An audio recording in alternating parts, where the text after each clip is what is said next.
LMD Magazine and EFM present Biz Talk, taking an in-depth look at today's biz landscape.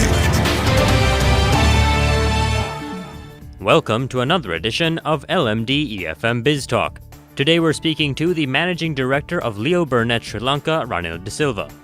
Good morning, Mr. de Silva, and thank you for joining us today. Good morning. To start us off, can you elaborate on the impact digitization has had on the marketing, communications, and advertising industry? Digital communications has a great impact on our business.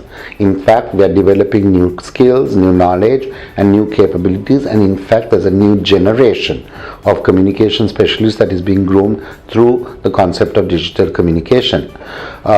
What is the greatest advantage of digital is that you can actually target audiences, you can reach specific audiences and engage with them, you can innovate in this medium as well as make sort of meaningful contact. What is most valuable, I believe, through digitization or digital advertising is how we can monitor the return on our investment. In the current context, would you say that web-based media are more popular than traditional TV, radio, and press? Actually, I would not think so, because we are a country where we have a mass market 21 million population, and digital doesn't reach all of them.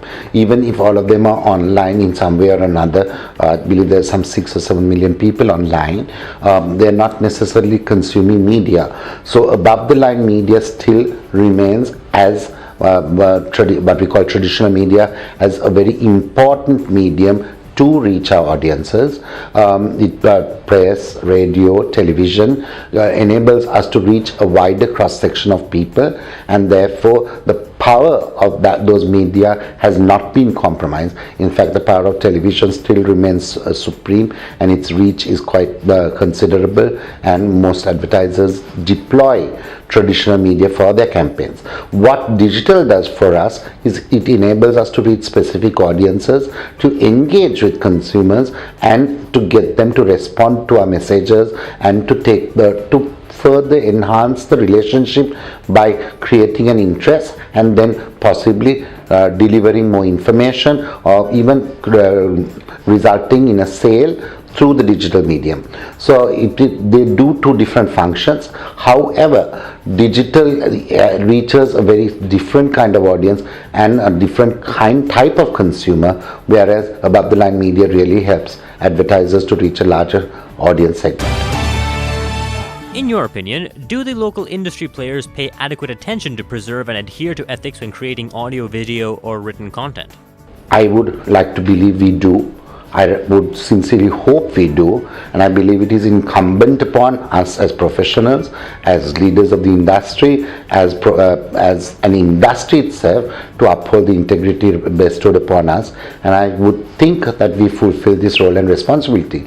In today's context, there are several organizations, several ministries, several bodies that do certain monitoring of communications, and if there is any lack of ethic or responsibility in communication, such issues get highlighted. In fact, social media is a great forum where an inappropriate ad might get highlighted, and there will be pressure upon the advertiser and the agency to make changes. And there is also a lot of regulation in certain sectors like consumer products, drugs and medications, advertising to children and so on, which is regulated by state organizations. What more can be done to develop the human resources of this sector? I think that is one very important area for the marketing communications industry to address. There is a tendency to fish in the same pond. So people in most agencies hire people from one another, and that it is not healthy for the industry, because we are not actually broad-basing our talent pool, we are not attracting new people, and I think as an industry we have done little or very nothing to attract talent. In fact, today advertising is not necessarily an attractive profession.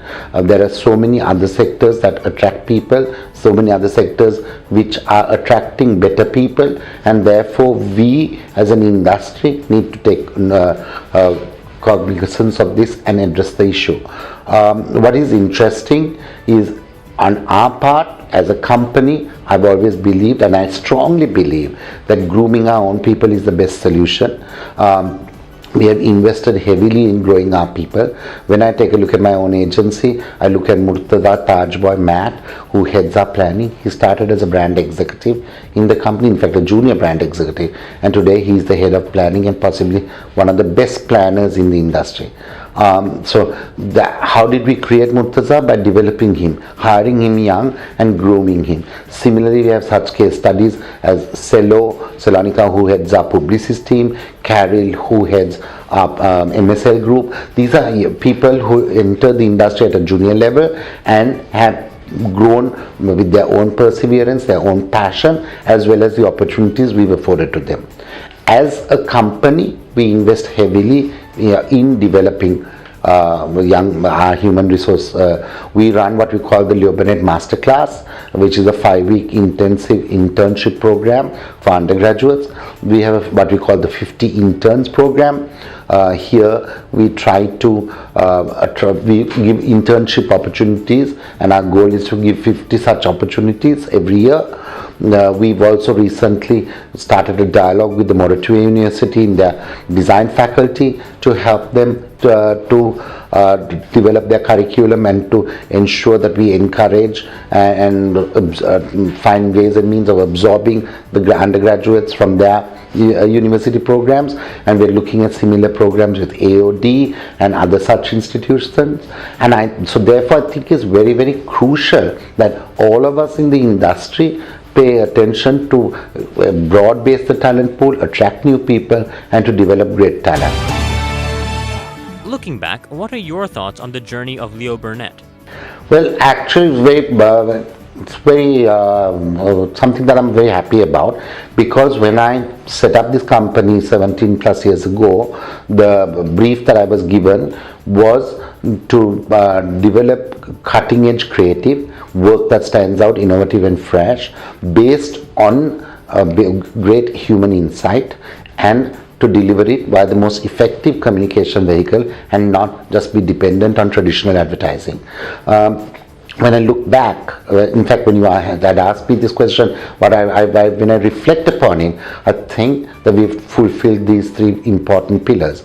We are undoubtedly the country's most awarded creative agency. We have won international accolades. We've been the first to win such accolades for our work. So creatively, we've actually been at the cutting edge and been a leader, and we produce great campaigns that are remembered by people and loved by people, and more importantly, help to build brands.